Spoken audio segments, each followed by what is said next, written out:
India और पाकिस्तान, दो देश जिनका इतिहास तो एक है, लेकिन उनका पास्ट बहुत दर्द भरा रहा है। 1940 के बंटवारे के बाद से दोनों देशों के बीच लड़ाई, शक और हमेशा लड़ाई का डर बना रहता है।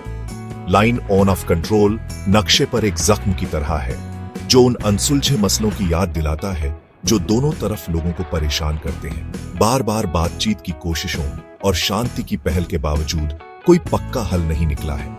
2008 का मुंबई हमला एक बहुत ही भयानक आतंकी हमला था, जिसने दोस्ती की सारी उम्मीदों पर पानी फेर दिया। उसके बाद के सालों में दोनों देशों के बीच तनाव बढ़ता गया और दोनों देश हथियारों की होड़ और जुबानी जंग में उलझ गए। 2022 से 2025 के बीच का समय भारत पाकिस्तान के रिश्तों में एक खतरनाक मोड़ साबित हुआ, जिसमें तनाव और हिंसा फिर से बढ़ गई। अब पहले से कहीं ज्यादा दांव पर लगा है।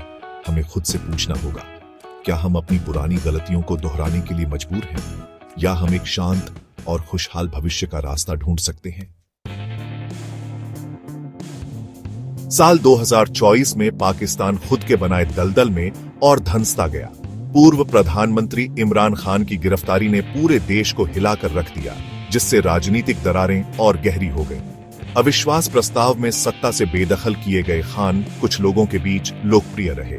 भ्रष्टाचार और राजद्रोह के आरोपों में उनकी गिरफ्तारी के बाद देश भर में विरोध प्रदर्शन और झड़पें हुई। पाकिस्तानी राजनीति में लंबे समय से दबदबा रखने वाली सेना एक बार फिर तूफान के केंद्र में आ गई। आग में घी डालने का काम पाकिस्तान की तेजी से बिगड़ती आर्थिक स्थिति ने किया। बरसों के कुप्रबंधन, भ्रष्टाचार और कर्ज के बोझ ने अर्थव्यवस्था को खस्ताहाल कर दिया था। पाकिस्तानी रुपया गिर गया, महंगाई आसमान छूने लगी और विदेशी मुद्रा भंडार घट गया। इसी पृष्ठभूमि में लाइन ऑन ऑफ कंट्रोल पर पाकिस्तान की हरकतों को समझना होगा। जैसे ही पाकिस्तान अपनी अंदरूनी समस्याओं से जूझ रहा था, भारत के साथ उसकी सीमा पर उसकी हरकतें खतरनाक होती गईं। सीजफायर उल्लंघन खतरनाक स्तर तक बढ़ गया, जिसमें न केवल भारतीय सैन्य ठिकानों को बल्कि लाइन ऑफ कंट्रोल के पास रहने वाले आम लोगों को भी निशाना बनाया गया। ऐसा लग रहा था कि पाकिस्तान जानबूझकर अपनी अंदरूनी परेशानियों से ध्यान हटाने के लिए ऐसा कर रहा है।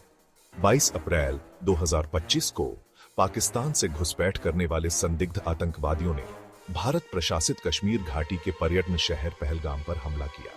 इस हमले में महिलाओं और बच्चों सहित 26 लोगों की जान चली गई।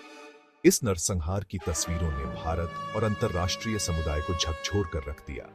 पहलगाम हमला भारत की सुरक्षा की भावना को कमजोर करने और उसे कड़ी प्रतिक्रिया देने के लिए उकसाने का एक जबरदस्त प्रयास था। हालांकि इस बार पाकिस्तान ने गलत अनुमान लगाया था।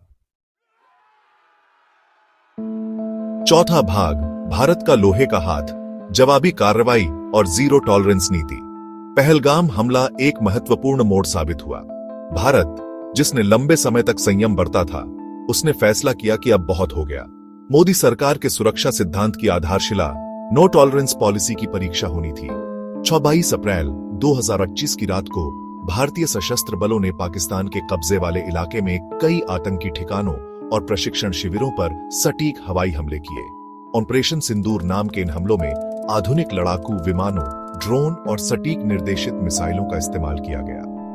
भारत सरकार ने जोर देकर कहा कि इन हमलों का मकसद सिर्फ आतंकवादियों और उनके ठिकानों को खत्म करना था। ऑपरेशन सिंदूर भारत की सुरक्षा नीति में एक बड़े बदलाव का हिस्सा था। पहलगाम हमले के बाद भारत ने लाइन ऑन ऑफ कंट्रोल पर अपनी सैन्य उपस्थिति को काफी बढ़ा दिया। दक्षिण एशिया का भविष्य अधर में लटका हुआ है।